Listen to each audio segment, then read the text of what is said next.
Johnson They did. replacement. They did. But who is it? But I don't see her on here, so... Yeah, the only appointment's my accounts payable person, so there's no administrator. If that's Lisa. Lisa, Those ladies you're talking to. Well, I must know who those ladies you're talking Oh, those are new. The Karen on the left is our new director of student services, new Jeff Johnson. It ain't on here. to. They're not It's on doing recognition and improvement. Oh, it's in your set. It's in my section. But there's no We personnel. got. No, we- you already voted on we- it. I'm just introducing them to the community. Oh, just introductions. when do we vote on it? Or do we already vote? I guess next month. It may be already in the not under in the staff. We got to vote on them. No, I mean, I think it's where is It's not in the personnel section. so May The superintendent already hired him under executive authority. Paul, They Dr. just assume Lombardo. more and more authority. I don't have to. Oh, never mind. I was already elected. Where is Karen and their personnel? Where is it? Yeah, it's under personnel. Under what page? They're not on agenda. Yeah, right there. What agenda are you looking at? We don't have that. We don't have that. Oh, well, they have them out. Here, let me get you those. Okay. Yeah, it's right here. What pages? Oh, wait, it's on mine. It's not on yours. That's those board docs. Is it right up here? Is it on yours, Eric? I don't know. I can't read sideways. No, it's not. I'll Yeah. get you guys Did a Caroline copy. give you a new set to these Yeah. agendas for the board? Nope. Here, I'll get you. Okay. Oh, what is this? Oh, there we go. Because it's on yours and it's on mine. Oh, it's not on Ron's. It's Oh, not on. Ron. Is it on any of the board members? If it's not on mine, it ain't happening. Right. Let's see. You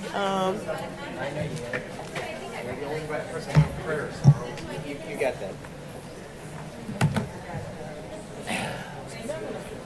Oh, okay. We have an updated agenda. Oh, really? Thank you. Another copy. Yeah, just discard that other one. Updated agenda. Just saw that something was Caroline didn't mention, but that's the most recent. We forgot to include the four people that I'm introducing tonight. Okay.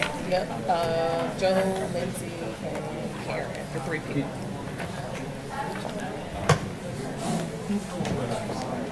Joe is coming up.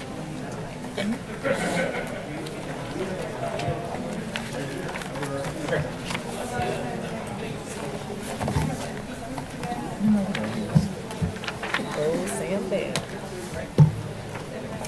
I didn't recognize them in the shorts. You focus a lot on men's legs. Oh, you know what? There's a bunch of things to pass out at the end of the thing. I was thinking these are all for me. What is happening now? Is that the preview? It was the changes, yes. Okay. So don't. So we gave you another copy of Yeah, it. they're just sitting on the internet. Yeah, okay. so what do I have now? Same thing. Okay, so we don't. She had the changes, so you're good. Giving this Yeah. You sure? Because Paul went and got them from the side, so we're good. Oh, I'm so confused. Sorry, they were sitting at the edge of the table. Yeah. I don't see them. I see Lindsay. That's the old one. Let me take this one out. Let me take this one out.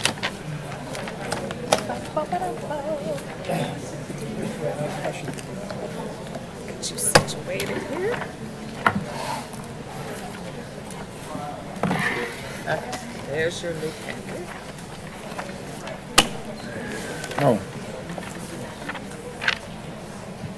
Then we can get started. There's one here. Oh, is there?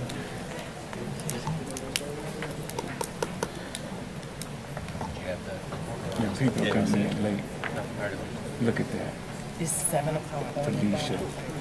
She's supposed to have been here. Yeah, Out for a George is second. here. Did you fix your time? I got a question. Give it a good yank toward me. 6:59. Harder. No, that's much better. Yeah, you're good.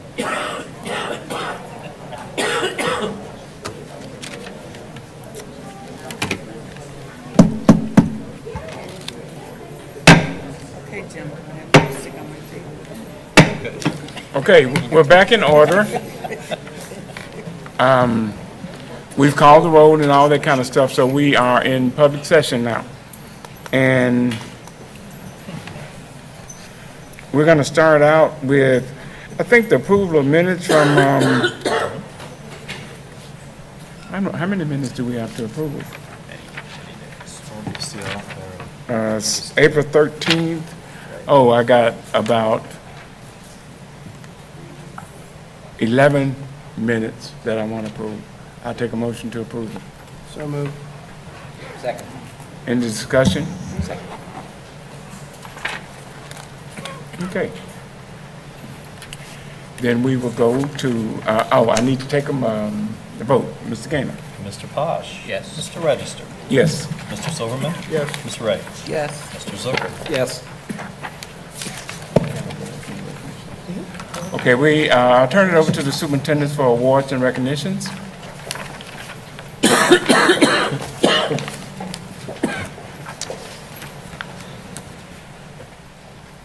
Good evening, everyone. This doesn't move. So tonight I'm excited to introduce several highly qualified administrators who will be joining our leadership team this year. First, we have Karen Liddell Anderson.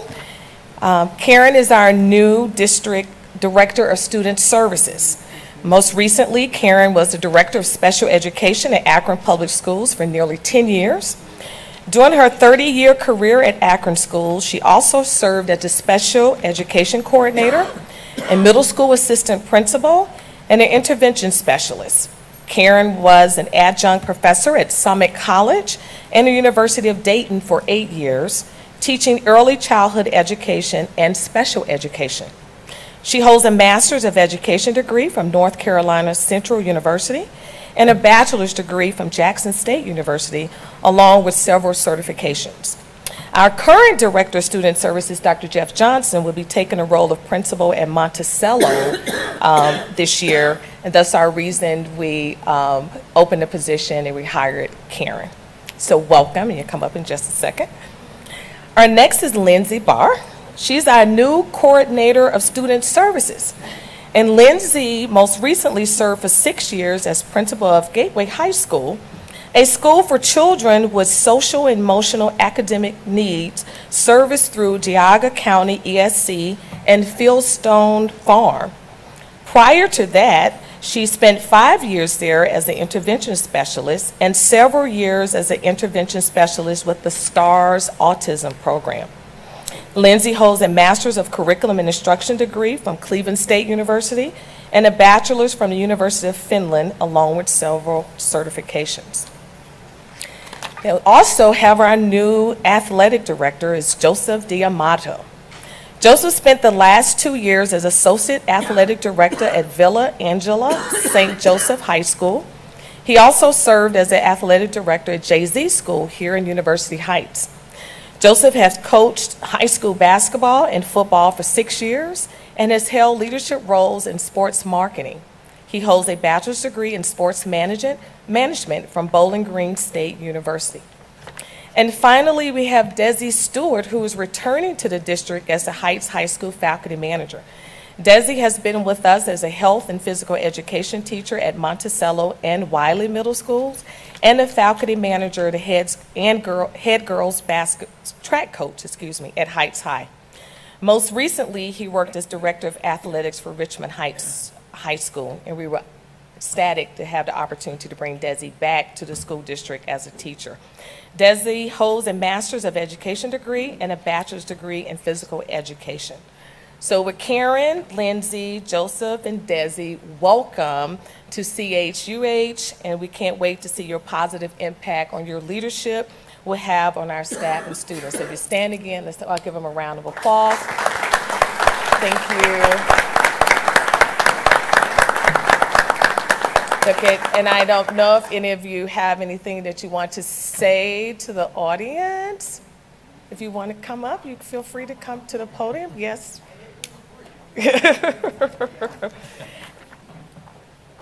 Okay, Karen. I would just like to say thank you to the board Dr. Dixon for this opportunity, and I look forward to working with the community as well as leading the Department of Student Services in our efforts to impact student growth and achievement in the district.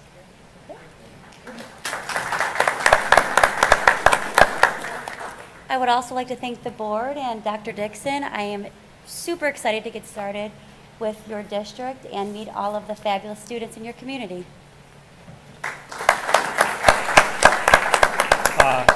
Thank you to the board as well. Obviously very excited to be here. I think I'm most excited for our students and the community as we begin a transition to the new high school. You know, as a resident here, it's an honor to be able to live here and give back to our students. And you know, we're gonna work tirelessly in the athletic department to make it one of the best in the state for you guys. So again, excited to be here and really looking forward to it. So thank you. And I wanted to say before Desi comes up, Desi was traveling back from out of town, and he wanted to be here tonight, so he made sure. So that's why he's not dressed up. But I told him, don't worry about that. His presence means a lot to us to be here. So come on up, Desi. I just want to thank the board and Dr. Dixon. I'm just excited to be back in Cleveland Heights. Heights is home, so I'm happy to go to work here. Thank you.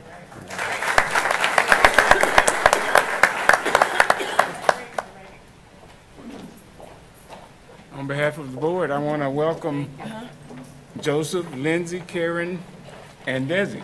Alrighty. So we look forward to getting to know you and look forward to great things from you. Okay. All right. So now we can So welcome. Okay, so we move to the superintendent's report. Yes.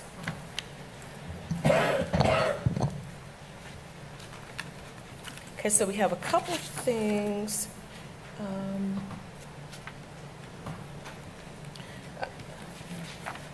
So I'd like to approve, ask the board to approve, we have a motion to approve the resolution of the joint motion. I'm sorry, we have a couple motions I would like for you to approve.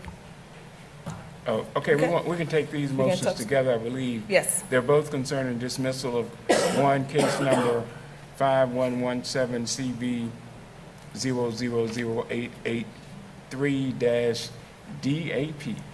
And then the other one is case number 17 CV 000553-CAAB.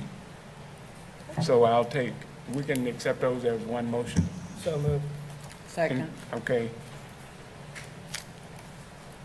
Any discussion?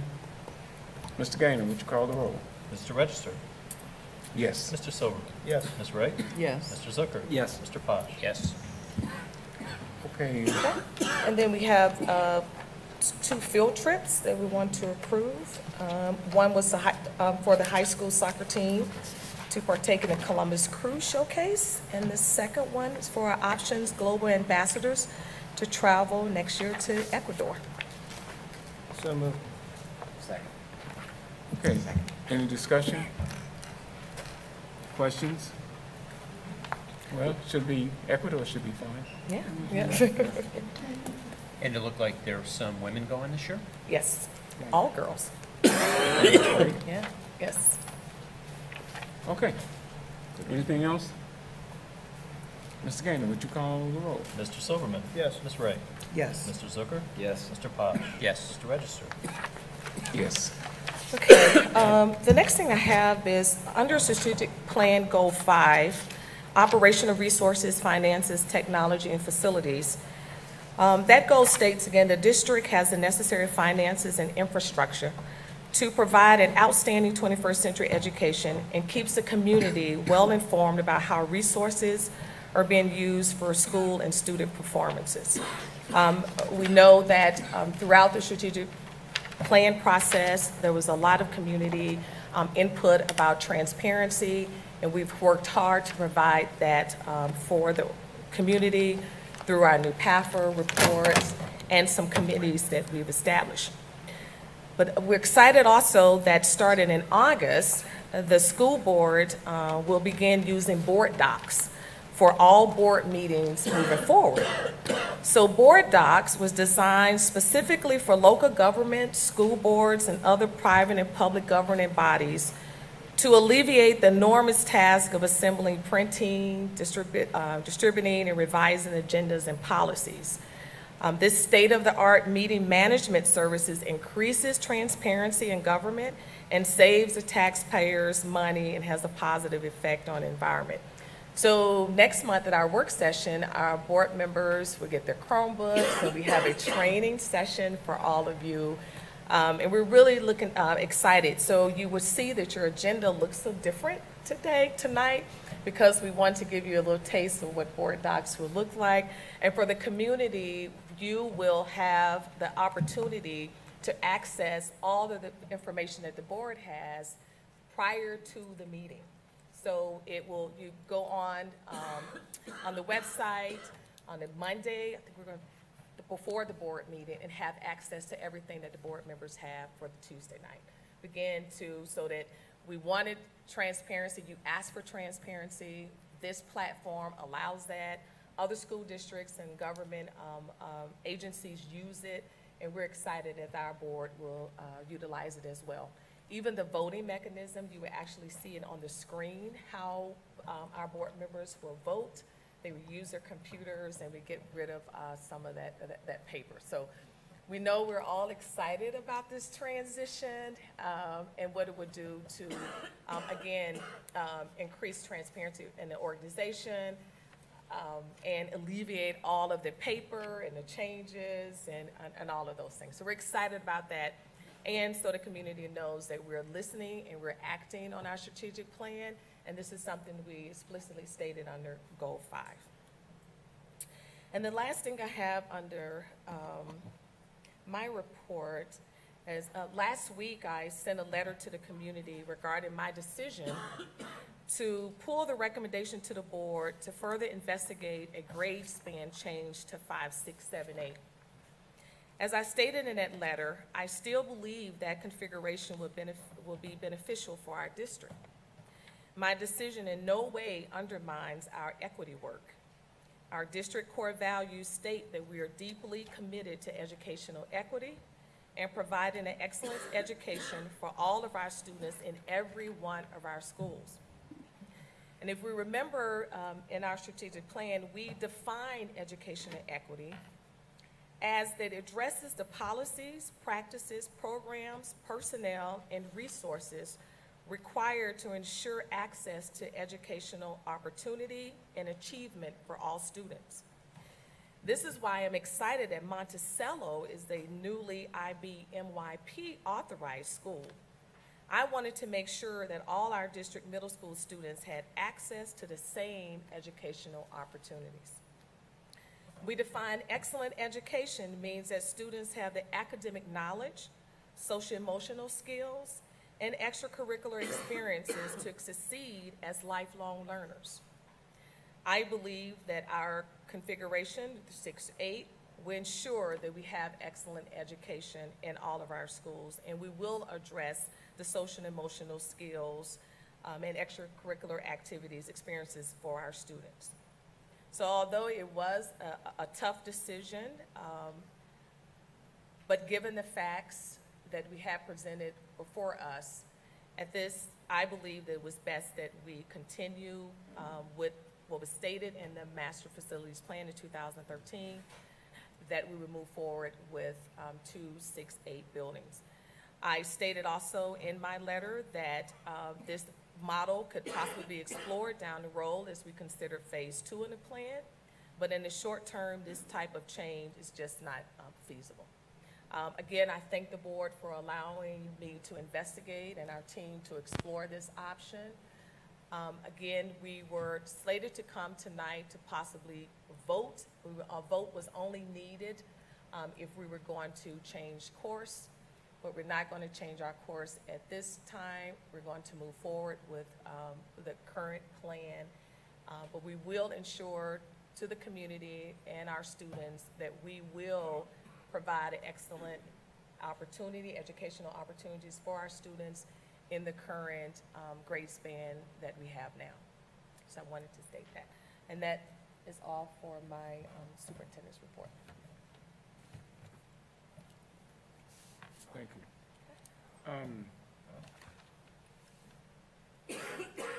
think there would at least be some additional conversations concerning the middle school issue, because it looks like I've got 8 people and 7 of whom want to talk about middle school facilities. So we're going to go ahead and do statements from the audience. And I would just ask you to bear with me a little bit, because these agendas are somewhat new for me, and I'm sort of adjusting to where to find stuff on this page. But at least I'm familiar with this. This is like the statements where people sign up. I can read these names. And first of all, we have, I think we go 5 minutes. And the first person we have is Malia Lewis on facilities project. And state your name for us and for the records. Good evening. My name is Malia Lewis. President Register, Dr. Dixon, members of the board. I had intended to read the speech I gave last year at the July 16th meeting, and which I emailed you last week.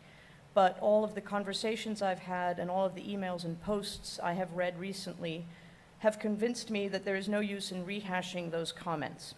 There is neither enough time nor enough money left in Phase 1 for the midterm course correction which we so sorely needed. The horse has left the barn. We, the communities of University Heights and Cleveland Heights, are stuck with what we have left: an unsatisfactory plan to push ahead with moderate renovations to 2 middle school buildings, which does nothing to remedy the fundamental issues of perceived or real inequities between the 2 middle schools and the very real problems of Rocks Middle as a building. Neither will this phase address whether our students would benefit from a change in grade configuration and whether such a change is feasible. We began this process long before we had a strategic plan to guide our vision and our work. I hope that going forward, the 5 points of that strategic plan, outcomes, equity, engagement, culture of excellence, and responsible use of resources, will guide the process as we revisit all our assumptions for Phase 2. Thank you.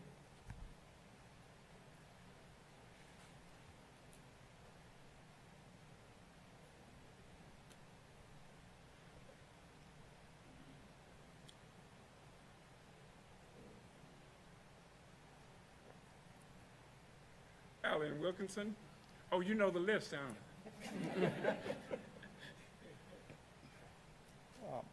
Alan Wilkinson, 1286 Yellowstone Road, Cleveland Heights, and about middle school facilities choices.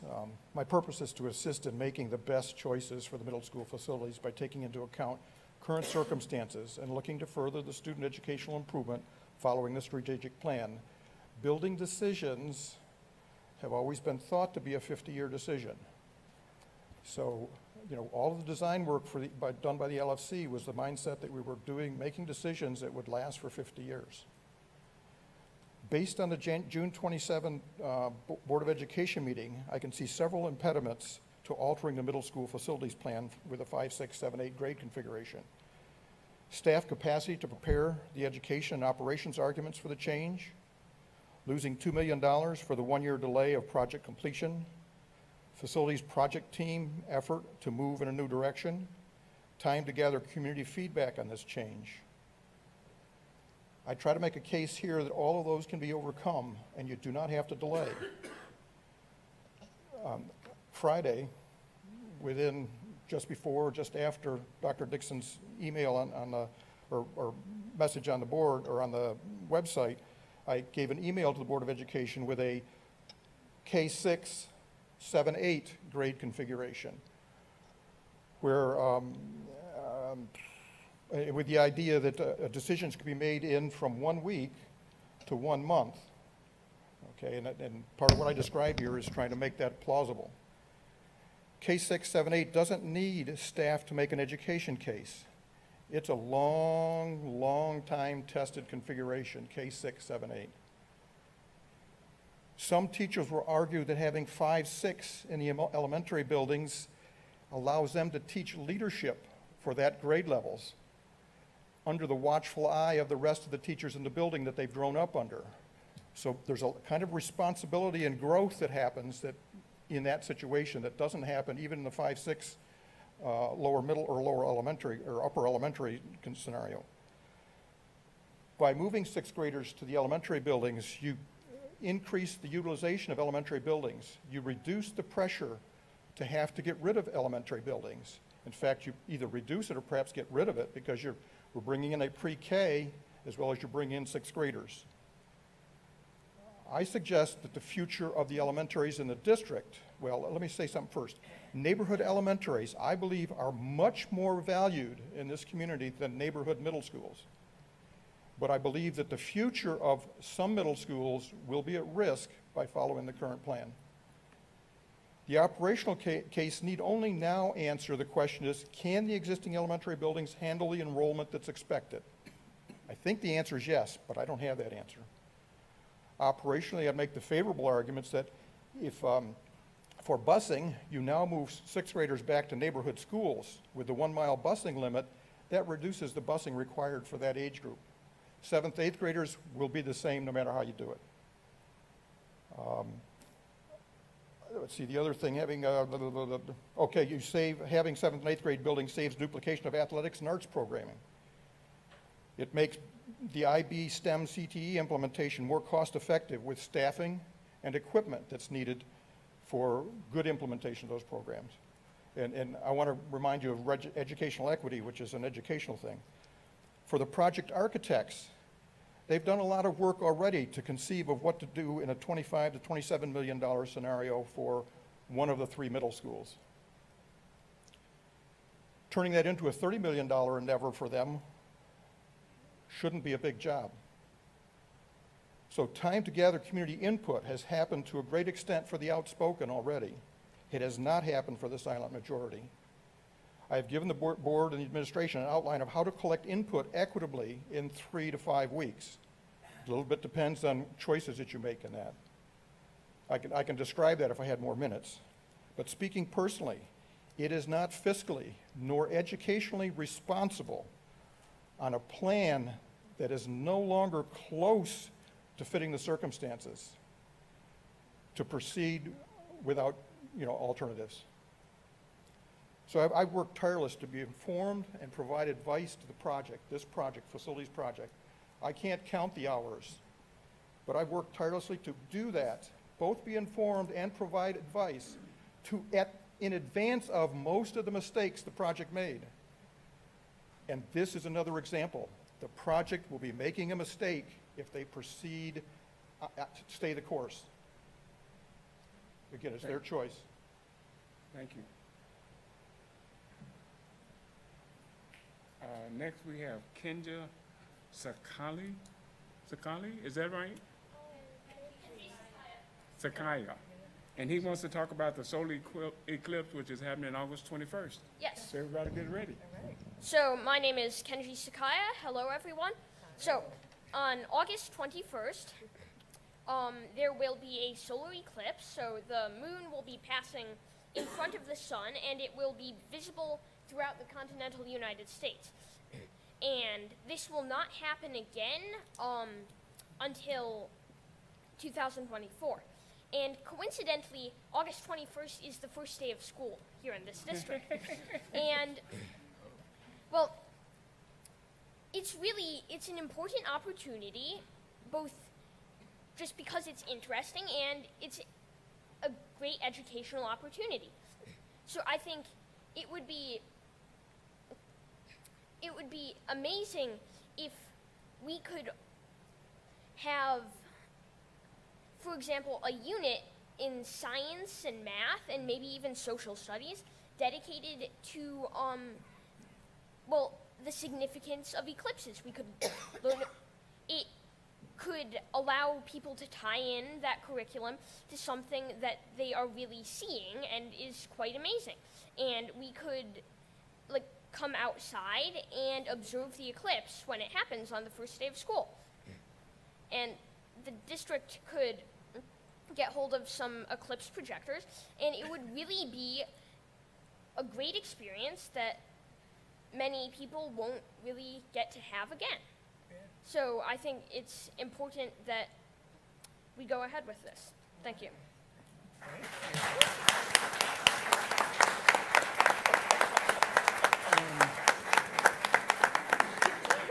Can we get our scientists to be ready for this on the 21st? Yeah. Yeah, I think it'd be a great idea for us to celebrate. Well, Kenji, well, you have, sitting in front of you, our assistant superintendent, Ms. Gould, who is science major, and then you have Bob Swagger, hold your hand. Bob Swagger was social studies, so you have two great people who can help make that a reality for you. So, yes. Thank you. All right. Now we have Joan Spurl. She wants to give us a gift. Yeah. Or she wants to talk about a gift. Hello, I'm his mom. He neglected to say that he's an incoming 7th grader at the Heights Middle School. Yes. So,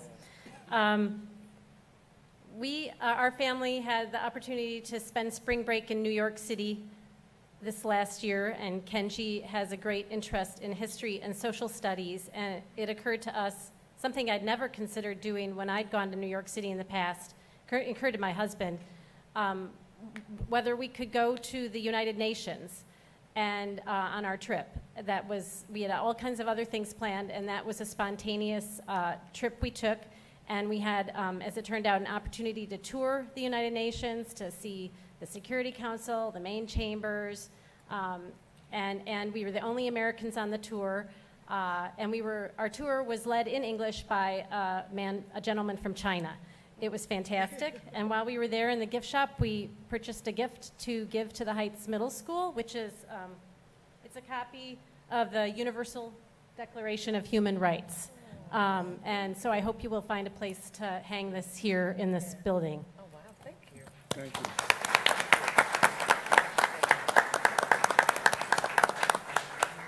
Thanks, Joan. If you don't mind, can I add on a little? I sent an email today, and I just, I decided I would read some of this aloud. I've been pondering the issues that you all have been considering related to the middle school renovation plans. And despite the letter Dr. Dixon sent out last week and her commentary tonight, I do fear that staying on course could prove a costly mistake and costly in various ways. And it's certainly a difficult decision and predicament you find yourselves in. I just want to express my wish that we learn from history, that we learn from past missteps, misjudgments, mistakes, unforeseen circumstances, and often well-intentioned but misguided decisions and processes, many from the previous administration and a slightly different board, that have brought this administration, board, and process to this point. So I will be working with others to compile and share a list of those various players in this process. And when the LFC did its work, there was no strategic plan, and as far as I know, equity didn't factor maybe as much into the equation. Fortunately, equity is now a prime consideration in this district's decision-making process, and that's progress. I do think you should consider different options, keeping Wiley in consideration as a future middle school space. And I am concerned, again, that a thorough renovation, it seems to me a thorough renovation makes sense. I'm concerned about all the money that will have to come out of a permanent improvement fund in the future with, if we do modest renovations. Maybe, I actually had written this too, maybe we go to a K-6 model, which is what I grew up with. There's many options. And I think the good of the entire district should guide your thinking, even if you're not making a different decision tonight. I do wish you luck in any case, and either way, we need to learn from this and grow and maximize equity as we move forward. Thank you. Thank you. Okay, Marcy Denton, middle school facilities.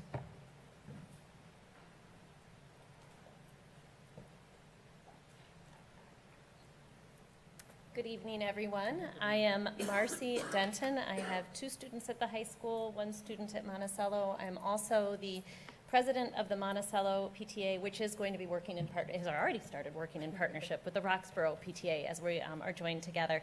And I also, when I'm not busy with all of that, I am a teacher in Shaker Heights.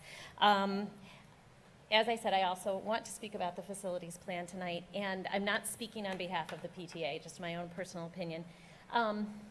as I was listening to all the pros and cons of all the configurations, I really never developed an opinion. I just continued to have a lot of questions and see how complicated every single decision is. And I started looking at the decisions as if they were sort of lined up in these vertical columns. And what I kept thinking is we also need to think horizontally across those columns, no matter what configuration we have, and echoing a lot of what other people have said. We need to keep a few things in mind, no matter what configuration we have. We've got to be developmentally appropriate.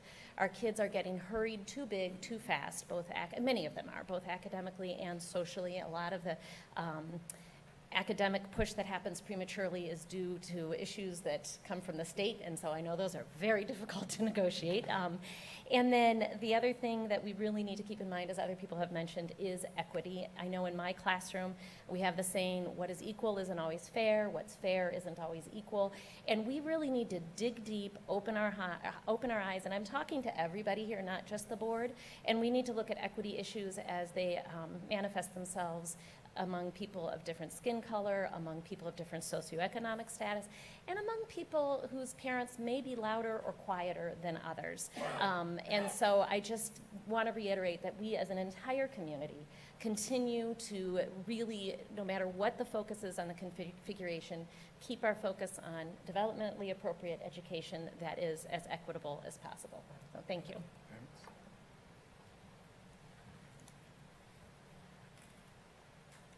So now we have Jody Serini, middle school facilities.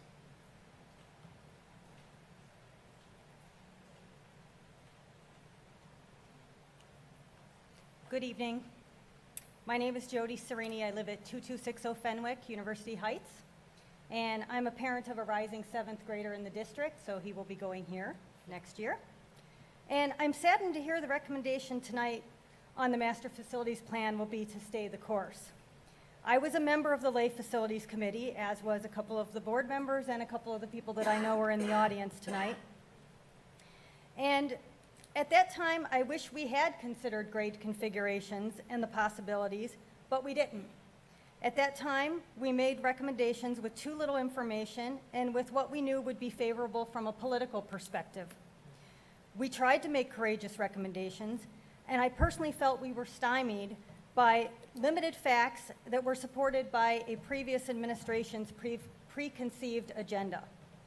That said, we were told the time to consider grade configurations would be when the district got to the middle school phase of the project. When the district got to that phase, we were told it still wasn't the right time. A year ago, the grade configuration issue arose again, and we were told it wasn't the right time. Now we are being told it isn't the right time again. I pose to you that sometimes your most important decision is not what, but when, because waiting too long may eliminate important options. I sincerely hope that by waiting now, we are not eliminating grade configure change as an important option forever. However, if we wait long enough, grade configuration and other painful decisions may be forced upon us whether or not we feel it's the right time. Those of you who know that I'm running for Board of Education this year know that the reasons I'm running is because I'm very concerned with our declining enrollment and finding a way that we can change that trajectory. Using the enrollment chart presented at the June 27th board meeting, by my own calculations, our enrollment is declining at an average rate of roughly about 2.25% per year. If we don't change that trajectory, in about 5 years, the equity issue between our middle schools will no longer matter. We won't have enough students to support 2 middle schools with a 6th through 8th grade configuration. It just won't be possible. We could very well reach that point within 3 or 4 years of our 2 new middle schools reopening, or our 2 renovated middle schools reopening, and that's really concerning to me. I'm asking our board to please keep this possibility in mind as you consider a stay-the-course strategy and as you are making decisions on how to spend the remaining funds we have left to renovate our middle schools. Thank you very much. Thank you. Next, we have Sam Bell, who wants to talk about middle school facilities. Surprising.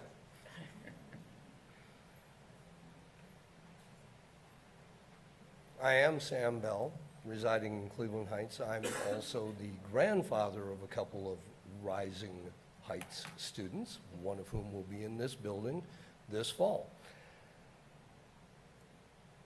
I appreciate that you are facing some very, very difficult decisions. And Dr. Dixon, with all due respect, I disagree with your decision. And here's why. When you enter Death Valley in your automobile, you will come to a gas station. And that gas station has a sign that says, last gas for 100 miles. So pretty much everybody stops, they top up their tank, some of them check their oil, check their coolant, and then they set off into the desert. And this is one of the most inhospitable places on the planet. Now if 20, 30 miles after passing that gas station, you happen to glance up and notice that your fuel economy gauge has sunk from its previous 35 miles to the gallon to 12 miles to the gallon, and because perhaps your brake has decided that with the heat it's just going to drag. And then you get out of the car and you sort of check around and you notice a smell of fuel and you see that fuel is dripping from your gas line. The smart motorist turns around and heads back to the safe haven of that gas station rather than staying the course. As adults, one of the things that we learn is that we must be flexible, we must adapt as we encounter new information and new conditions. I submit to you that that is the case now. Thank you. Thank you. Okay, and finally we have Ian Griffith on middle school facilities.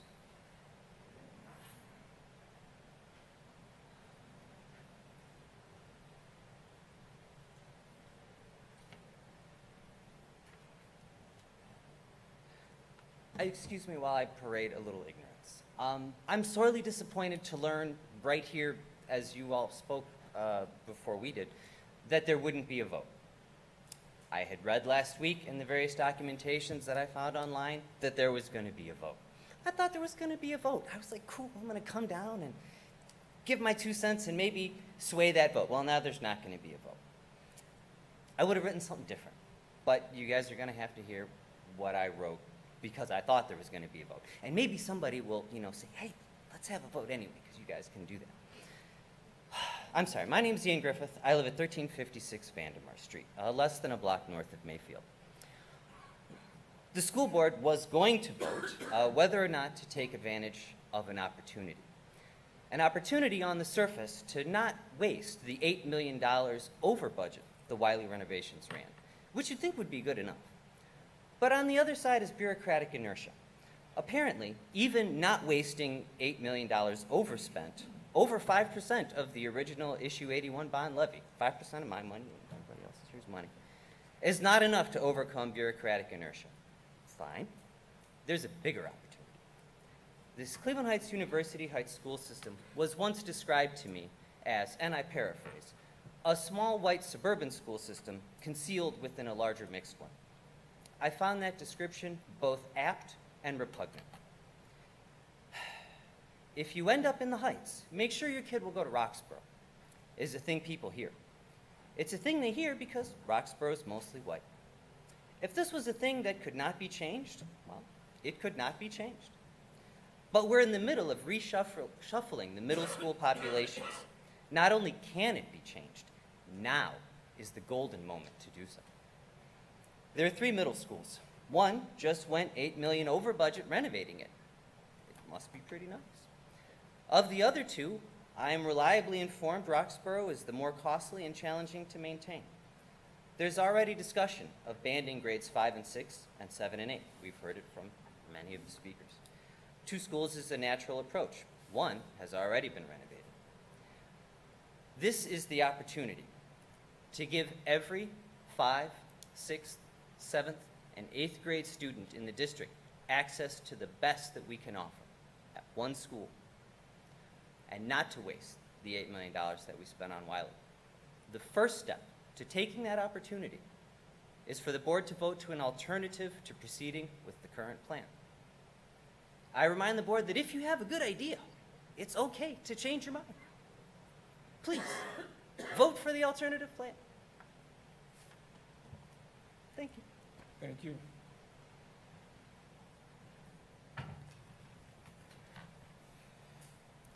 It seems, from what I've heard, that there was a lot of sentiment around thinking about an alternative path other than the continuing on the present path. And I think that, you know, the recommendation initially came from the administration that we should possibly look at some alternative other than the 6, 7, 8 that we had been dealing with all this time. And the board was open. The board said, okay, let's look at the information and data and so on. We probably got to the point where we realized that the amount of energy and effort, and I think Malia said it really well in terms of the money that we've spent, the money that we would use to explore alternatives, and even the time that we're involved.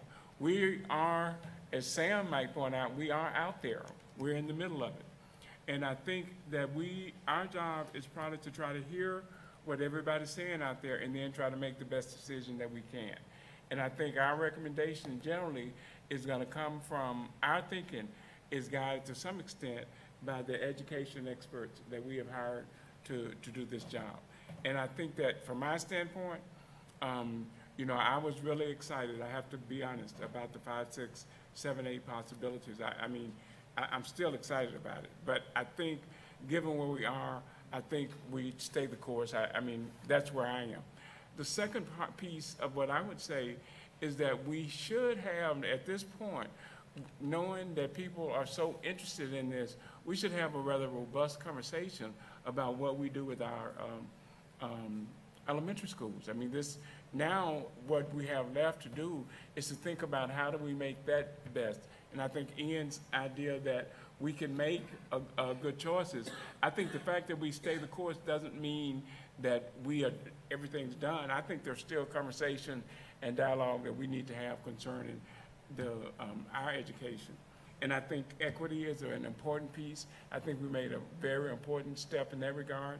And I like Marcy's idea in talking about developmentally appropriate. When we had the conversation, the question that kept resonating in my head, what is developmental appropriate for our kids? And I have to say, I don't know. You know, I have to trust our educators to tell me that. So we are here, we're moving forward. We are going to have an opportunity to talk about what we do in phase 2, and I think that's going to be a very robust conversation. So we are here, and I'm okay with that. Any board members want to got comments? I was going to wait for facilities, so. You gonna? Well, we have other stuff on the agenda. Oh, I was going to wait towards facilities because I had some questions for our Okay. But I was going to wait till later. All right, that's fine. Anybody else want to say anything at this point? Because what we're going to have is we're going to have some conversation from the people who are responsible for getting us to this point to some extent. I think is that what you're saying? What are you saying?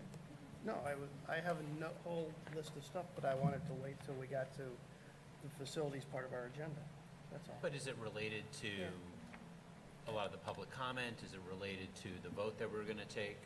We're not thinking about it. The vote that we were going to take that we're not going to take? Well, we can change direction, right? I think he has a right. I think as a board member, he has a right to bring up his points when he feels like it's appropriate. I'm not sure what he has on his mind, but I think he does have a right to do whatever that looks like. He has a right to do it, I think. I don't know what it is yet, but if there's something on this agenda that I'm not, that he's telling me about that I'm saying, I got to get used to this new way of doing business. Well, I mean, I would like to make a couple comments. And, you know, when the district first approached us back in April about looking at this 5, 6, 7, 8, I pushed back on that. And I pushed back on it because I knew we couldn't afford it. And as I think it was kind of, as we kept on teasing and teasing and teasing the numbers, it turned out that, well, yeah, we can do it, but we have to put trailers behind the buildings. And we have to look more into it. I mean, there was just too many things that just didn't feel right. Staying the course, I understand that doesn't feel right for a lot of people too. I mean, I think the issue though is we initially thought we'd be following up the middle school project with an elementary project. We thought we'd have state monies available. We thought we'd be able to put another levy on the ballot for the second phase, which we have to do anything with the elementary schools. What I'd like to do is, this is for our peers, I mean, can we put together a process to reevaluate phase 2, where we look at our elementary schools, we dig into the 5, 6, 7, 8. Maybe we open up and we look at things like what Alan recommended, you know, a K through 6. I mean, facts have changed. We don't have the kind of money that we initially thought we had because the state's not stepping up. And we actually named 2 buildings that we were planning on closing and using this space as swing space to bring those elementary kids in. So I think this is a perfect time for us to map out a process, or maybe get a recommendation from staff on how to map out a process, similar to what we did with the Lay Facilities Committee. You know, that was a very productive group. It got a lot of input from key players. Just wasn't insiders. There are a lot of people that we'd never seen before showed up, and some of them are here tonight. Well, the answer to the question is yes. I think that when we made the initial plan, we did phase 1 and phase 2. I don't know what stay the course. We haven't. Here's what I think we've done. We've decided that in phase 1, we'll continue forward on renovating Wiley and Monticello. I mean, Roxborough and Monticello. I think that's what we've decided tonight. I think that's the only thing we've decided. The conversation around what happens in phase 2 is something that we can have and we should have, in my opinion. And I think that's the question that you're asking. That's the question I'm asking. Yeah. I mean, that's the proposal I'm throwing out. Does anybody have any thoughts about that? I think we should have a really good conversation and exploration of phase 2. Yeah, I agree. Considering that financially we can't afford it right now, but I would like to see down the road for us to revisit that in phase 2. Well, I mean, it goes back to what I was posing at the last meeting, which is what we need from our owners' reps is that, it's up? The issue ends up being is I think we need to, now that we're farther down the road, and as Jim keeps pointing out, it's always 5 years away, we need to come up with, and we look at phase 2, we need to come up, I hate to say to a degree, almost okay, if, at least in my mind, if we don't, if almost draw a line in the sand of if by X date, if the state still hasn't made up their mind, then the board the district I should say, has to make a decision of, okay, do we want, it was my question I posed in one of the meetings, if we fund it ourselves and then wait for the state, because I think if we can't just wait forever for the state, as we've come to realize the more we've gotten into this.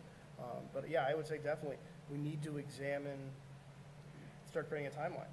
And even if we modify it or tweak it or what have you, we need to have something that's not merely open-ended. So I'd totally support that concept.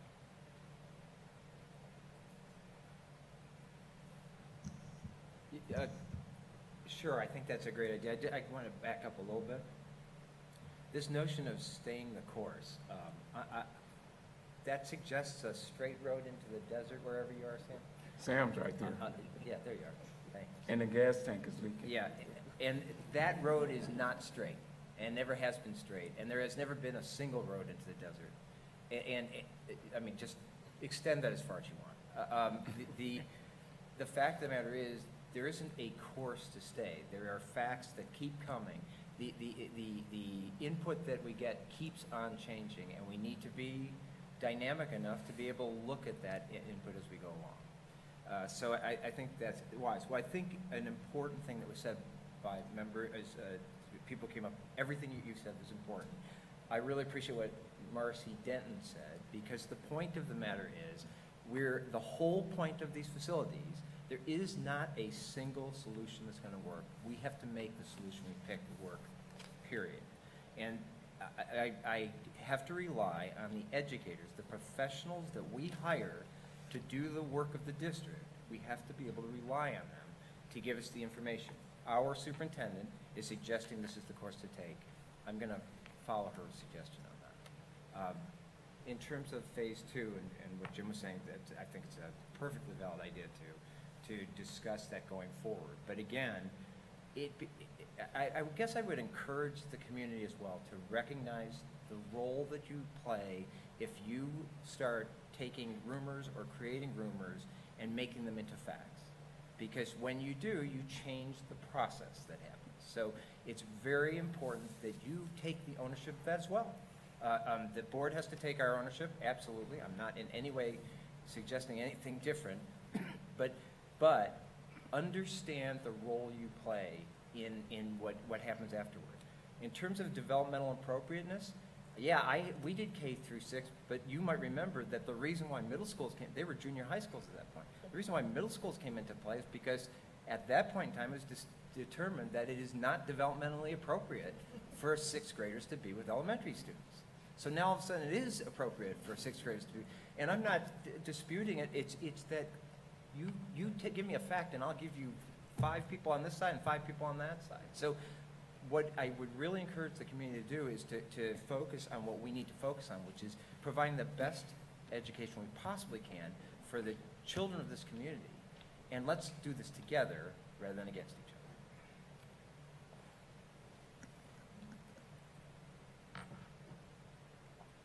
other. I think that as we move forward, what we probably need to do is to have a work session focusing in on phase 2. I suggest that we go back to the master plan, take phase 2 at some point, tear it apart and see what's there. Can we do that? Yeah, whatever you like, President. Anyway, Yes, we can do that. I think we got to go back to the source document. I think that we are somewhat removed from that source document. We passed phase 1. We know kind of what that said, and we know that we had some issues with actually carrying that out. I like what Joan was saying about us learning from our mistakes. Let's see where we went and how we might do something different. I think I'm going to jump on Eric's bandwagon because we made a critical decision that got us to where we are. We decided that we were going to use an owner's rep in this process. And for me, that's important because I think public bodies generally don't know about facilities. And they do need somebody that does know about facilities and can help. So the owner's rep was one way of us trying to have somebody to guide us in this process. We didn't get the kind of guidance that we obviously needed so that we would be more knowledgeable. Some members of the board have a whole lot more knowledge about staircases and what do you call them? Balusters and all that kind of stuff, and windows and R2s and R17s and all that. And even some people in the audience works for NASA, and they know all about this stuff. Board members don't necessarily come to the table with that knowledge. And so we need to make sure that we get as much of that, grab as much of that knowledge as we possibly can. And there are people who have written emails that have spoken directly to some of these issues. And we need to mine that information. At this point, I would say that we haven't mined it. And we really need to spend some time mining it. And I like the idea that Eric was talking about in terms of what does a work session look like. We really need to understand we need to understand what it means to be involved in facilities projects. We've been strung along more or less, but I don't know that we've ever really stopped to say, okay, this is what we're really doing. We've had to deal with unforeseen circumstances or bad soil or something like that, but not really having a baseline on what construction is all about. And I think we've got to go back and get some education for ourselves. So anyway, that's where I am. So can we devise a work session that kind of really tears it into this? And Eric, I'm trying to get to what you feel like you need in terms of I don't know if it's the construction people on the rep, I don't know who you're trying to pull on. Well, no, what I was gonna ask some questions to them when we got to that part of the agenda. My other, Okay, most that's of- fine. most of my other notes was just addressing some of the comments and what have, just more of a synopsis of where we are and how we are, so I figured it's more appropriate. So you want to proceed and then get to it Well, when we yeah, get to because it? most of the stuff we got's like 5-10 minutes, and then we're there already. Yeah, I know. Yeah, that's, yeah. Okay. The real deal is me understanding how to read my agenda. Okay, personnel. Okay, so that means that we are on personnel, which is F 1 through 6. So I'll take a motion to approve section F. So moved. Second. Any discussion? One of the things that we should say is that the appointments that the superintendent brought up earlier are contained in section F. Yes. So those administrators that we're talking about would be approved as a part of this motion. Correct. Any other conversation, discussion? Mr. Gainer? Ms. Wright? Yes. Mr. Zucker? Yes. Mr. Posh? Yes. Mr. Register? Yes. Mr. Silverman? Yes. Section G. Okay, that moves us to G, which is business services, which is, the first part is approval of change orders, which are G 1 through 11. And I think we can take those together, right? Is Correct. that- It would be just G1, which contains one. Okay, G is subdivided into 11 parts, okay. Right. So I'll accept the motion to approve G1. So moved. Second. Okay. Any discussion? We do have discussion. Good evening. We got a PowerPoint too? Yes, I do. Pat O'Brien with the PMC Regency team. Okay. Doug's on vacation this week, so I am here this evening. If I can get this thing to go away, it's not touchscreen. Do you need some help? Mark, Just trying to get this if Mark can come up, please. Thank you, Mark. in the middle. Or does Dwayne know what's? Mark, Just trying to get rid of that. There we go.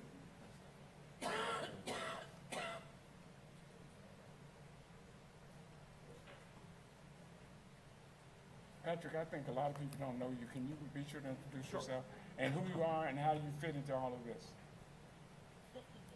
You Sure. mentioned Doug, but a lot of people don't even know Doug. Sure. Pat O'Brien with the PMC Regency Owners Rep team. And I think as a number of folks have alluded, we were brought on board to help guide the process with respect to the design and the construction, helping advise the board between the input from the architect, input from the construction manager at risk, because sometimes they can give you different opinions, and provide some clarity for the board in those types of matters, as well as things like what I'm going to present this evening, which would be recommendations on change orders that sometimes is managed through the district's business services office, but we're supplementing the district staff in this particular task, and that is what I'm here for this evening. Okay, so we sort of kind of got that little icon out of the way. You've got 11 change orders for consideration this evening, and they are broken into two categories. $230,000 in unforeseen conditions. 3 of the change orders, the bulk of them are in that category, and the balance are in what we call design clarifications, about $413,000. And I have all 11 of them with me. We have gone over these in detail a couple times with the board building subcommittee. And I have about 4 pictures to show you examples of some of the items, and then would open up to some questions. This is a picture of a type of unforeseen condition. If you look at that, the brick column on the right, once upon a time there was, I believe, a piece of steel that was in there, and didn't show up on any drawings. And when it's going to be a bathroom, if you look on the left, I don't know if you can tell, but that's plumbing fixtures coming out of the wall on the bottom left. Can't leave a bathroom looking like that, so we incurred a cost to fix that. This is up on the roof. Scott Bindle from Gilbane is going to show you a picture. You can see in the background on the right side, there's the stadium lights. But if you look from the front courtyard, this is on each side of the clock tower. There's some walls. What happened here was the piece of stone, and it doesn't show up very well up there, but there's a piece of stone that sits on top of a brick wall, and it looked like it was in pretty good shape, looked fine. As we were doing the construction, we had some concerns, not just us, but the architect, construction manager, that it might leak into our roof, and so that was not something that had been contemplated. Didn't want to have any water leaking into our building. That's another example of an unforeseen. Here, two more examples. The door on the right is a door out onto the roof.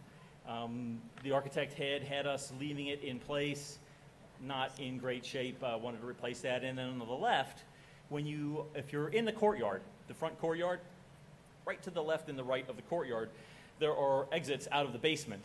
And there's some stairs you come out of the basement and go up. One of the things that as we were looking at that, we thought, if snow is in that area, and it does certainly snow here, where's the water go once the snow melts? Well, we didn't have anywhere for it to go.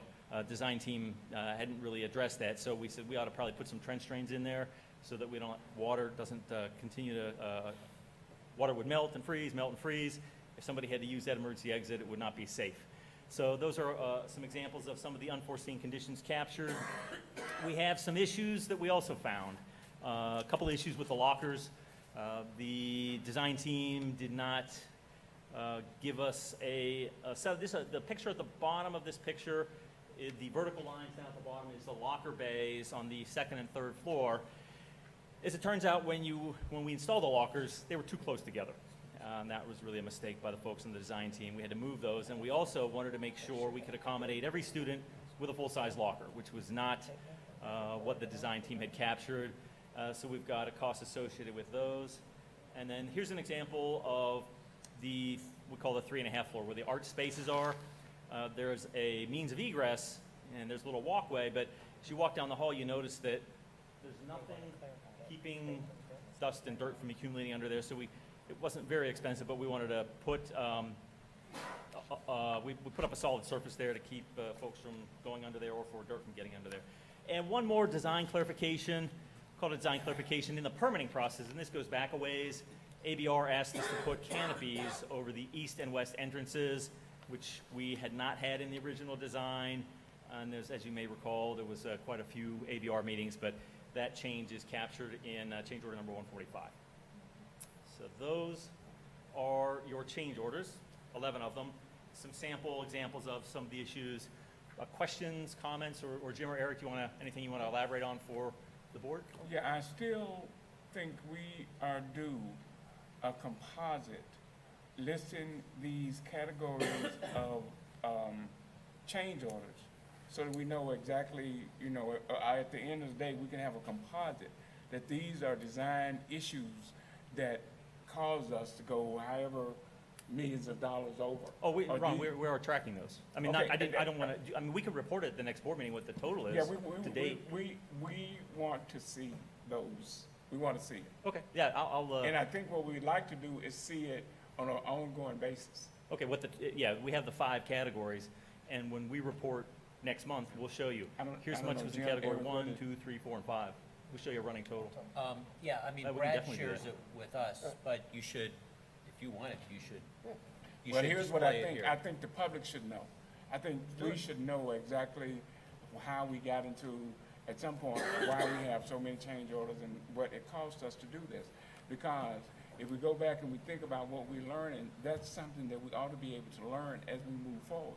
We're not out of the facilities business yet, so we still got some things that we can learn. Let's make sure we learn them. Well, Ron, and not that I'm one to defend our friends from PMC or our friends from Youngstown. Thank you for that endorsement, Eric. That's strong endorsement. But in this situation, I think one of the things, a key issue, well, I would assume, correct me if I'm wrong, because I asked you guys about the downspout next to the entrances, because I was like, God, this thing looks ugly, I don't like it there. More likely than not is we had already designed the building, and that to a degree, the architects had designed the building, and then ABR says, oh, you need this canopy, so the canopy has to have a downspout, so you can see it right there in the drawing, which then alters the design. I think a key challenge we've had with this project was the fact, and I think our friends in PMC will probably agree, that we went to bid at 50% as opposed to a higher percent. So to a degree, the speed of the project, because we went to bid earlier than we are on the middle schools, we've learned, if you want to call it a mistake, we've learned from this. That doesn't negate my point. No, I'm not saying it is. What I'm saying is that our goal on the middle schools is to go to bid with a far higher complete set of drawings than we did on the project. I understand that, and that may be something that we learned from this project. I that's mean, what I was- I can put that in the learning category. Well, You know, yeah. but if you recall, when we launched this project, we were talked into believing that 50% was enough to get us there. I'm not disagreeing with that. Okay. So we've learned that 50% isn't ideal in a project as complex as this. Okay, I mean, that's fine, but it doesn't, your explanation doesn't negate what I'm asking for. What I'm saying is, we've learned, you're correct, we've learned, and that's why we're not gonna go to bid. I'm not with- sure that we've learned, that's Well, my point. no, we have. Are we going to bid on the middle schools at 50% development? I believe the target is try to get further along in the percentage complete of the construction. But similarly, to one of the things that we are doing a better job on these two middle schools is a lot more due diligence upfront between joint recommendations from Moody Nolan and from Turner in terms of effectively tearing parts of the building apart to make sure that, I mean, the host of things that we've seen that we didn't discover in advance, that we're trying to mitigate that, doing a much better job on these schools because we have a longer timeline. Okay. I want to comment on the lockers. I mean, I think that's sort of a classic example of, why we need to have design clarifications. I think a lot of people would sort of look at the fact, we'll just deal with the half-height lockers. But when you're in that building, when you see the classes change, at least when my kids were there, there's altercations when people are in those lockers. And when you cram too many kids together, that means we need to have more security people. Although this is an expensive change, it'll end up paying for itself. I think because you're going to have less security people there. It's going to be, I mean, you need to have a little bit more space. I know one of the issues we've had in this building, when you've had too many kids around the lockers and just trying to get through the hallways, that's been a problem. I think we need to learn from that. Yeah, I mean, to the extent that there's no perfect design, but things that we see operationally that don't work well, we want to correct those rather than once we get 1,600 children in the building and then figure out that something didn't work right. So, we're in the process of doing a lot of that now in terms of final inspections, but we've also had, some folks on the district operational side, walking through the building and trying to identify, hey, how are we going to clean this? How are we going to fix that in terms of things that we know we're going to have challenges with to make sure that, again, the design works, it actually works. And so this is an example, I think as you point out, Jim, that it's a functional issue that in theory can work and does work in buildings. It will work, but this solution is a better solution.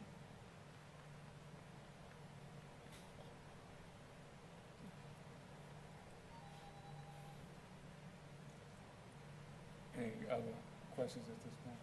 No, I would just, the go usual ahead. that Jim and I have, we've met with the folks, we went through them, grilled them. You've got to, now, again, over, condition we are, these are things that have been came up or addressed 6, 8, 10, 12 months ago, correct? Yeah, some of these are issues that were discovered a year ago, and there is a lot of, and as we mentioned before, a lot of back and forth with respect to making sure before we, as the owner's rep, sign off, before the architect signs off, before the contractor, the folks at Gilbane sign off, that the district is getting a fair value in return for the price that we're paying. So sometimes those negotiations don't go smoothly because there's some recalcitrance, there's some difference of opinions, and so some take longer to get, but we're not, so you're right, Eric, there are things here that have happened a while ago, but this is the point where they become, again, everybody has agreed that this in fact is a price that's consistent with what we should be paying for these items. And we're anticipating one more large slug like this, correct? Yes. Okay. And then I know we were posing the question, I think it'd be beneficial for you to explain sort of the drawdown, not say drawdown, but once, on August 1, we get the keys, ostensibly, the building becomes ours. School opens August, 21st is the first day. 21st, okay, August 21st. Then it's not like you guys are out like a cartoon and we never see you again. I believe you and folks from Gilbane will be continuing to be on the process. If you could go over that a little bit, since we can now see the light at the end of the tunnel on the high school project. Sure, there's a lot of things that happen. When we have occupancy of the building and we have substantial completion, that's not final completion. So, like right now, for example, one of the things that's happening is between the HVAC contractor and our commissioning agent, the commissioning agent of the district hired directly, they're doing functional testing of all the pieces of HVAC equipment to make sure the right amount of air is flowing through each one of those things, and that we're getting the right temperatures, and that all the equipment works correctly. That takes time, and they can have the building perfectly balanced, and it all works great on August 1st, and then you put 1,600 kids in it, and it tweaks a little bit. So they'll be doing those kinds of things. We've identified, when I say we, the design team has identified work that is what we call punch work. It's work that needs corrected because it didn't meet the installation standards and quality criteria. They're still looking at things like the landscaping. They came out I think they came out last week. The folks, Benke is a sub-consultant of BSHM, to look at the landscaping. And when you first drive around the building, you go, oh, there's a lot of plants and trees, and the grass is starting to grow. That's not the standard. The standard is all the grass grown, all the trees, are they going to thrive? Are the plants, are they doing what they're supposed to be doing? And so that punch process also applies to the quality of the windows that were installed, the quality of the masonry, the quality of the door hardware. I mean, in fact, I know there's a door that when you go out of the pool into the pool equipment room, the lock sticks. And little stuff like that still will be fixed before school starts, but it's inevitable we find other little pieces and parts of things that we're trying to tweak. And so to that end, the folks at Gilbane, and Scott can talk to this, he'll have at least 2 people here through September, and they'll still have some people here in October. The PMC Regency team is involved in the middle school design. We'll still be here, for quite a while. The design team, the design team is involved until we resolve all of the issues. Anything that comes up, even after substantial completion and occupancy, we have a 1-year warranty and guarantee on the workmanship that starts when we agree everything was installed and operational and correct. So, it's not like the team, even if this was the only building we were building, the team doesn't disappear and go away. So there's contractual obligations, and then there's functional things that have to happen that, that the folks are still going to be here working on. So when will Gilbane finally clear out of the wrestling room and the? I think they'll have a couple folks in the restroom room through September, and the goal is that the idea for them and for us is for the first 30 days is to knock out what happens is the people move in and there's kind of it goes up and then it tapers off like that. You hit it as quickly as possible when you get in the new building. Again, the idea is we have occupancy August 1st. So we start to identify all the little pieces and parts and things. There's always little stuff that you have to come back and fix. But, the Gilbane model where we say, hey, and again, I'm speaking on behalf of Scott, but after the beginning of end of September, we should have 95, 98% of that stuff tackled. So the warranty starts like September? Well, the warranty starts, there are a couple of components to that, Ron. It's a kind of a tricky question. There are, in general, when the building is fully functional, operational, life safety, and we take occupancy, in general, that's August 1st. However, if there are systems that aren't complete, 100% complete, say there's a problem with, something something has to be 100% for the network, or we couldn't have our security system wouldn't work, but I'm trying to think of it. If there's an example of something that doesn't work right, the major pieces of equipment, we would say, hey, the warranty for that didn't actually start then, and that becomes something that part of what our job is to manage and represent the district in that. We had some of those arguments on this building about when does the warranty start, for example, on the roof of the music building, because there were problems with some leaks and there was problems with some minor pieces of equipment. So in general, that's going to be August 1st, but there may be specific issues that are accepted if the architect and we recommend along with the architect that we don't accept that. It wasn't fully functional operational when we take it over. But in general, August 1st, and then we have a year. And then when you go through a heating season and a cooling season and see how everything works, and you get a real good idea of what happens. And when school lets out in June of next year, technically the contract says there's an 11-month walkthrough, 11 months after occupancy. we'll do it as soon as school gets out. Go back through and get Gilbane with all their subs and say, you have to fix all of the falling items. We'll do that as they come up, but as we get into April and May, we'll accumulate all those so that before our warranty period runs out, we don't miss out on the opportunity to exercise that, or say, you have to fix this, and the warranty stays open until you do get it fixed.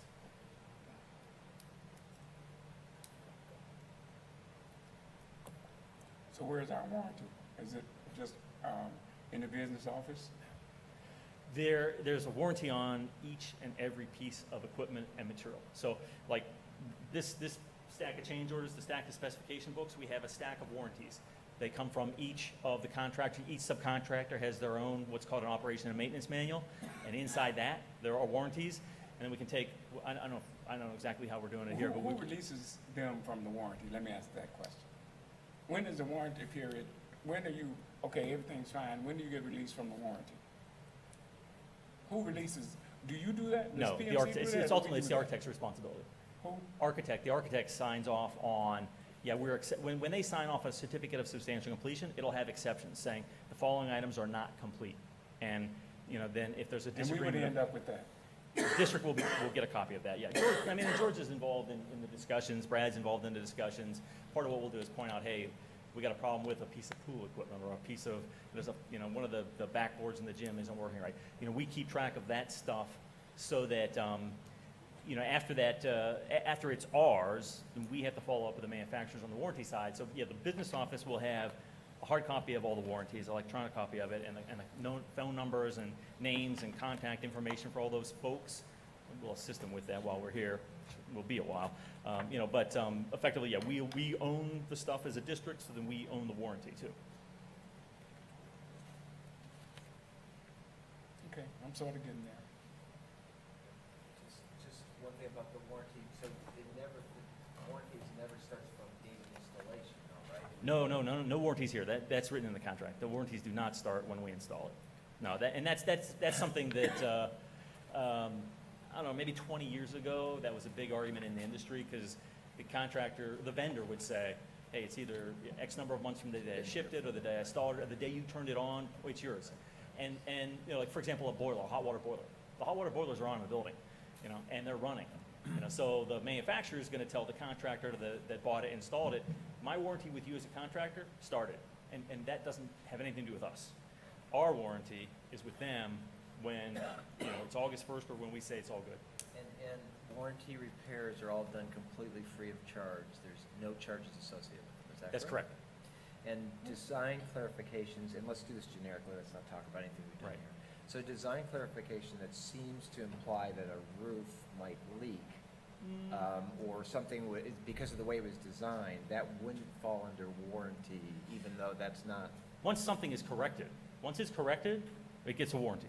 It is, the architect, part of their responsibility when we identify something that doesn't look right, like I mentioned, this piece of stone, that piece of stone that's up there, we ask the architect, give us a design that will make sure this doesn't leak. And sometimes that's why it takes them a little bit longer to come up with an answer, because there's an easy answer that will work for a little bit of time and get us through the winter, but they have a liability, and I don't want to go into too much detail, but there's a statute in the state of Ohio about claims. It's a longer period than 1 year. And so if their design was deficient and it was installed per that design, that's a problem for the architect. If it was not installed per that design, that's a problem for the contractor. So if there's a post-installation, post-occupancy problem, and that happens, two most common things, roof leaks, HVAC systems don't work, those are things that a lot of times it's fingerprinted. You installed it wrong. Well, you designed it wrong. We installed it the way you designed it.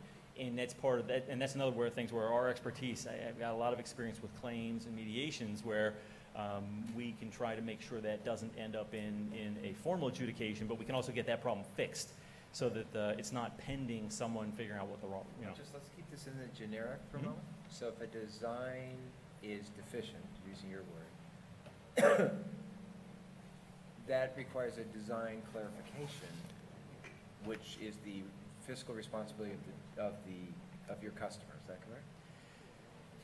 If it turns out that something wasn't addressed in the original design, it should have been, the architect has to give us a design that does correct that. That's their cost to figure out how to design it, but the cost to make the correction falls under the heading of I think what your council may refer to as betterment. If we would have known about that before we bid it, before we started, we would have paid for it either way. So we as a district have to pay for that. We don't pay for the design. And that's sometimes in the post-installation arguments, there's a lot of finger pointing back and forth because, you know, an engineer who isn't being paid doesn't want to spend a lot of time investigating a problem that may result in him admitting that he or she designed something wrong.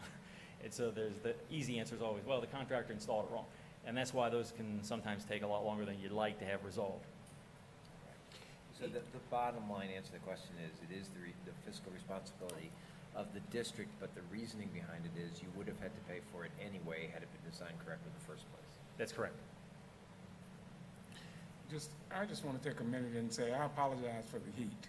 It's I know it's warm in here, but we are already in the process of moving to the new facilities. Bear with us. Are you done? I mean, there's two things, Owen. I mean, what I have found by sitting on this board subcommittee is a lot of stuff is being figured out as the building is going in.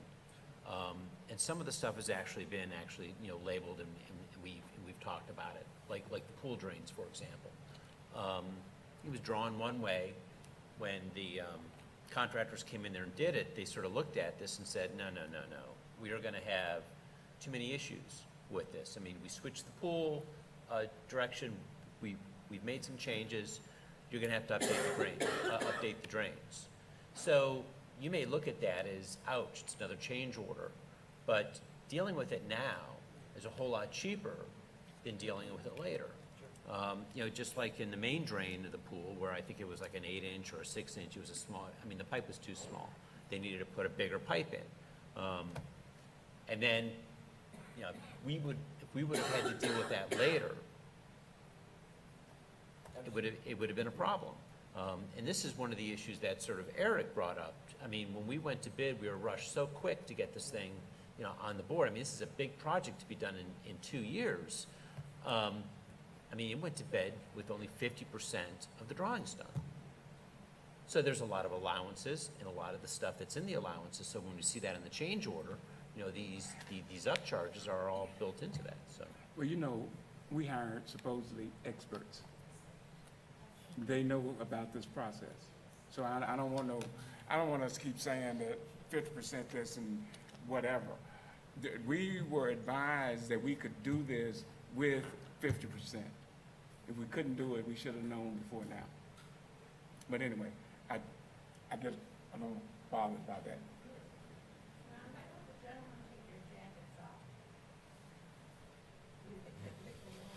Well, there's some of us who are not going to do it. Scott he's okay. He's okay. You guys can take your jackets off if you want. I'm going to keep mine on. I'm good for now, but it's getting close. But anyway, Jim, that's why I think we have to tear this completely apart to kind of understand this. We didn't come up with the idea that 50% was good enough for us to do this. We were told 50% was good enough for us to do it. So. I don't know if I'm supposed to do that. Yeah, I think we should.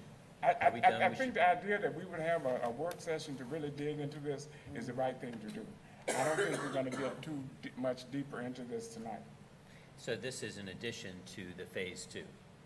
Well, I think the phase 2, what we learned from phase 1 should be informing phase 2. And this is part of the learning, and as far as I'm concerned. It's going to take more than one meeting for phase. I would agree with that. I would say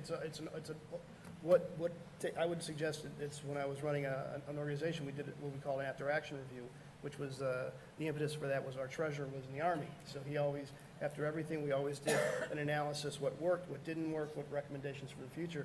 I think our opening salvo would be the high school's done, what worked, what didn't work, and especially in the process standpoint, because I would concur with you. The advice we received was, you can do it, you'll be okay, and well, we weren't. So I think we need to use that as our foundation for going into the phase 2 discussion.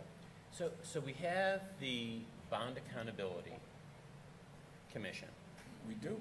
Which the applications were delayed. We have another week before they're finally due. We're Yes. getting a good number of people.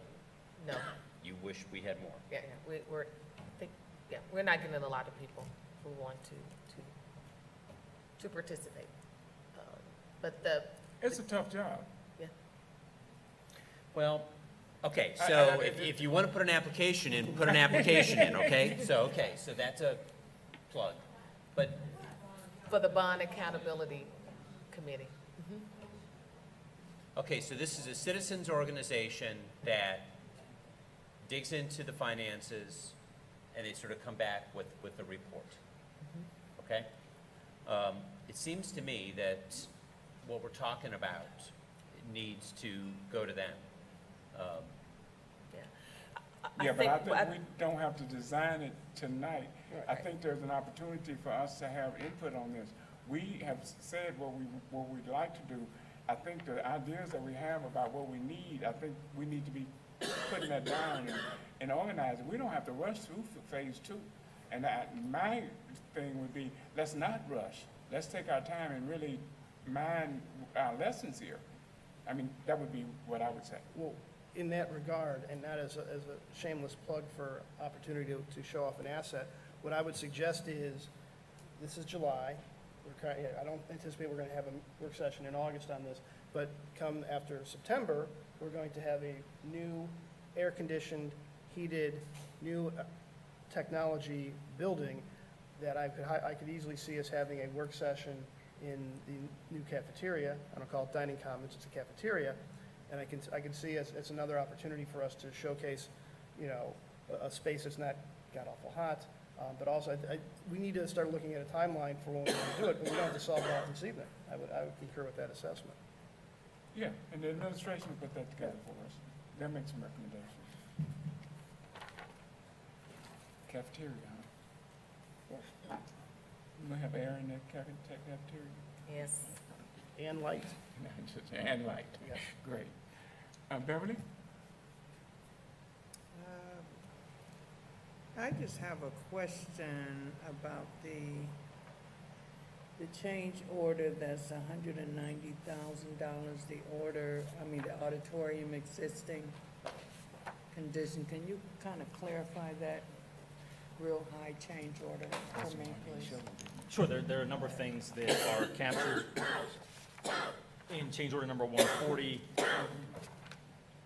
The biggest chunk of that is the amount of damage to the plaster on the walls that was in that space, and the restoration up in the balcony level that they had to do to make it look normal was above and beyond what the design team had anticipated.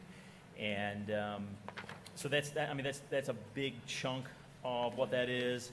There was some work on the chair rail, laminating and finishing it in there, and there was in that change order, there's a small piece of some miscellaneous demolition and brick and fills. But the main component of it was related to the fact that again, part of what we've talked about before was the level of investigation and documentation of the scope of work required to finish the auditorium didn't match up with the bid documents. As a consequence, Gilbane had assigned a dollar figure for that work based on the direction from the architect. And then when they got in to actually do the work, you can see it exceeded it fairly significantly. That being said, we didn't do a historic renovation. We didn't try to restore it to the 1920s. And, when you see the space, it looks normal. Part of that, and there's a number of reasons for that, but that's primarily what it's involved in. Thank you.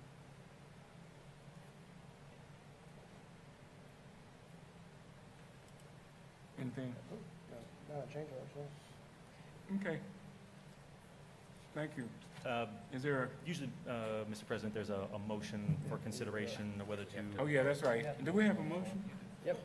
Okay. Mr. Gainer, would you call the roll? Mr. Zucker? Yes. Mr. Posh? Yes. Mr. Register? Yes. Mr. Silverman? Yes. Ms. Wright? Yes. Okay, motion passes. So now we have... Mr. Bindle was going to bring up, he's got some photos for you and discussion of the progress on the high school construction.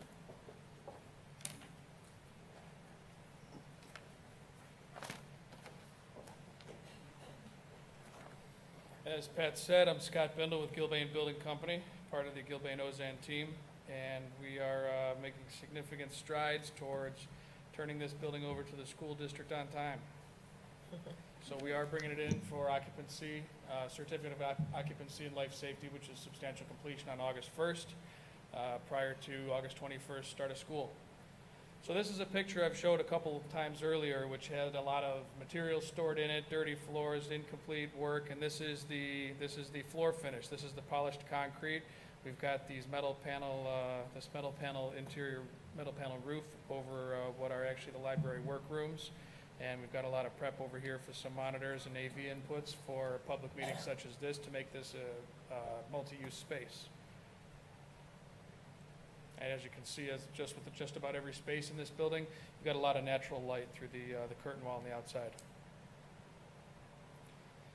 This, again, is a picture I've shown a few times prior to it being finished. This is the media center, the library. You see the empty bookshelves in the background and the reading tables in the foreground, and some of the breakout rooms and offices in which are under that metal panel lid that we saw earlier.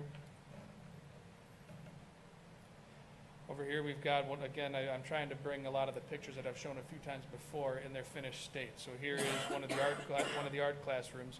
I think this is the 3D graphics room, if I remember, with the furniture and the teacher station set up. This is the mini auditorium, which we're putting the finishing audiovisual touches on. You can see the very large screen in there. I understand this may or may not be used for some of the board meetings. Air conditioning works fine.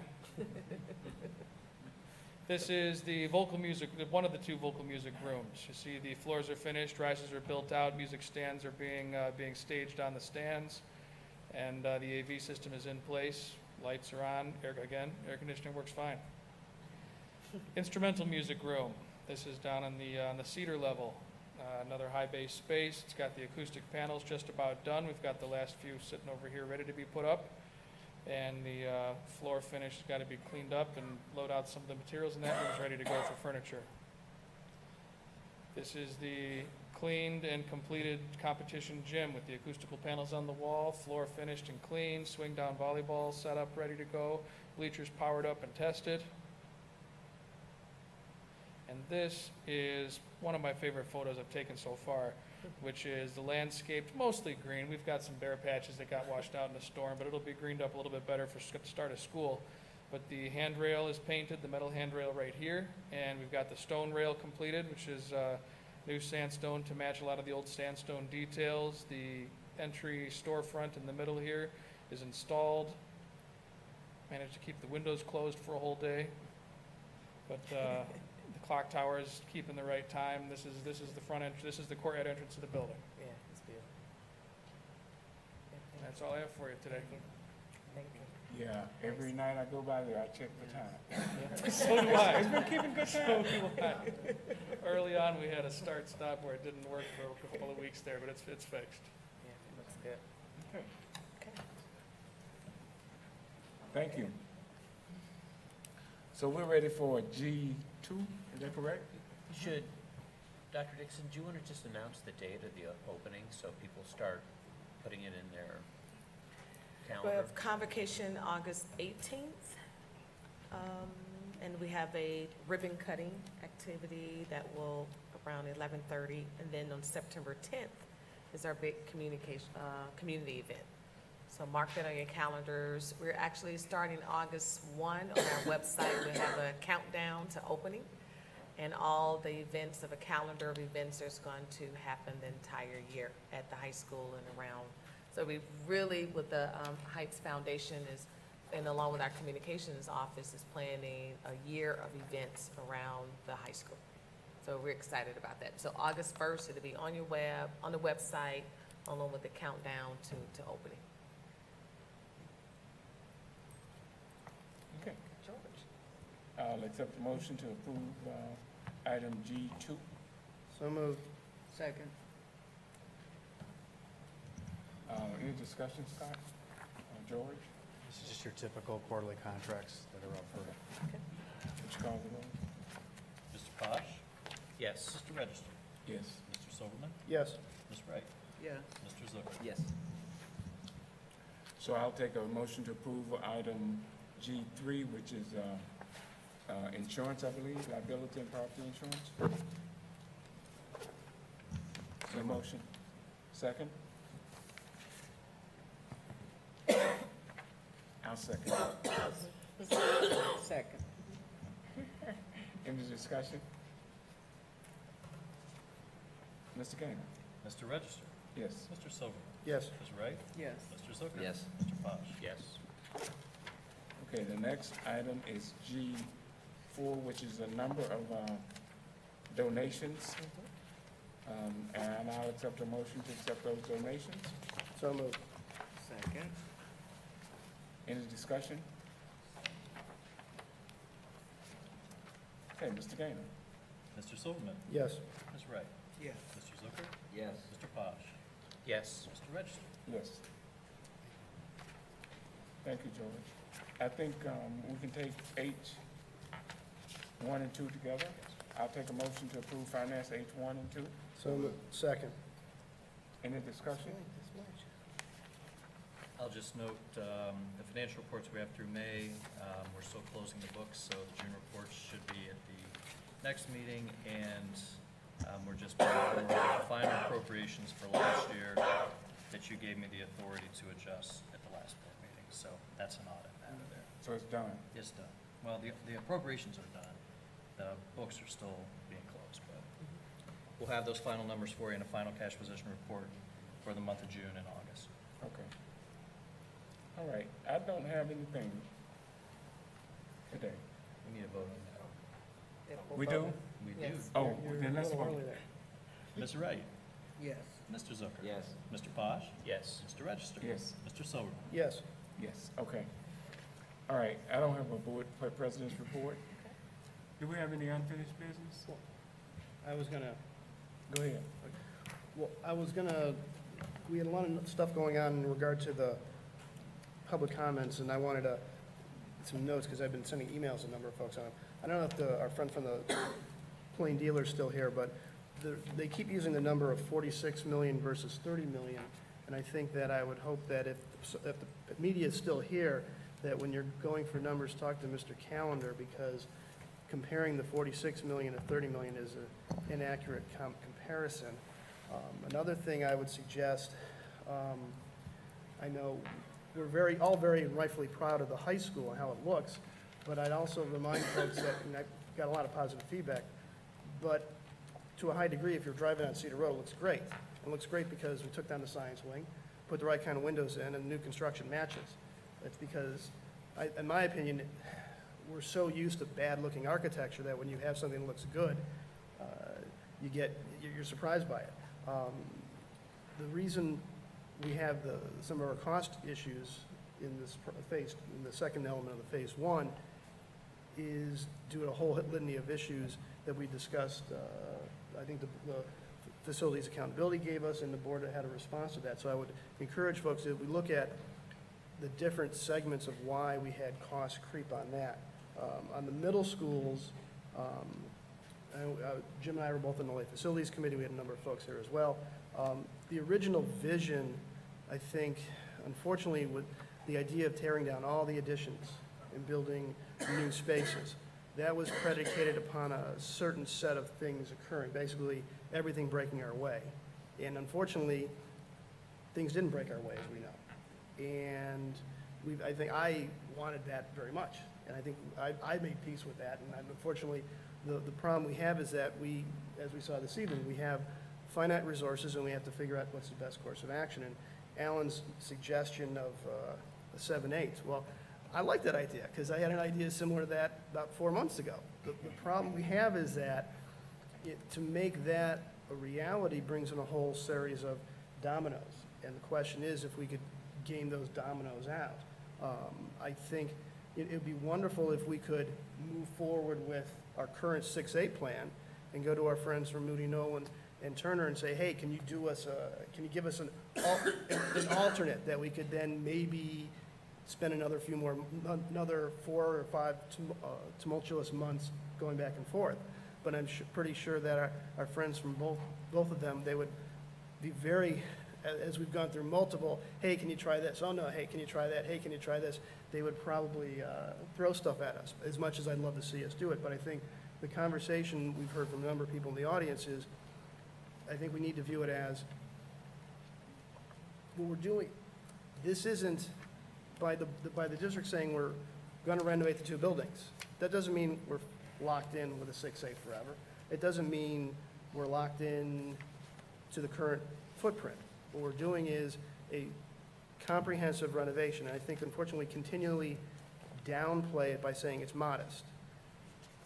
To me, $15 million in a building where it's a completely new HVAC system, and it has completely new interior finishes, new restrooms, and another number of other things, that's a little more than modest. I think we've been too conservative in saying what we're doing on the buildings, and a number of the elements that we're not doing now, such as complete roof repair or windows, are elements that we can add in at a later date. What else are my other notes I had here? The one thing I would say too, because I said before, I'm a big fan of the idea of an upper and lower concept, but the upper and lower, when initially envisioned by the Buildings Committee, the late Facilities Committee, that was sort of predicated upon a scenario where we were going to remove the additions on the 2 buildings and then build, the new additions would be sympathetic that would allow for the potential to add on to the buildings. So I just want to clarify that point. And another one, I know that the super got a lot from me on this, is that when I was doing, when we look at grade configurations, there really is no one grade configuration, because when we look at neighboring systems, comparable systems, the super doesn't like it when I look at other MSAN systems that are similar to us, there is no one system that anybody's using. What was very interesting, you had even some systems where you have, at least appear from the website, okay, you have, one specific was Alexandria, Virginia, because I remember we hired a superintendent from there. They have primarily, they have, if my memory serves, they have all their middle school students go to one 9th grade building. Then they have a 9 through 10, 11, 12 high school. Then they also have one K-8 building and other systems as well. The reality is there is no one-size-fits-all concept for grade configuration. It ends up being what's going to work for you, and more importantly, in my opinion, it really isn't. It ends up being what is that teacher doing in that classroom with their curriculum, with the resources, and their parents and support apparatus. That's what's going to determine the success of the student. So I think I would concur with my colleagues that I think now is the time for us to start looking at, okay, what do we want to do in phase 2? When are we going to do phase 2?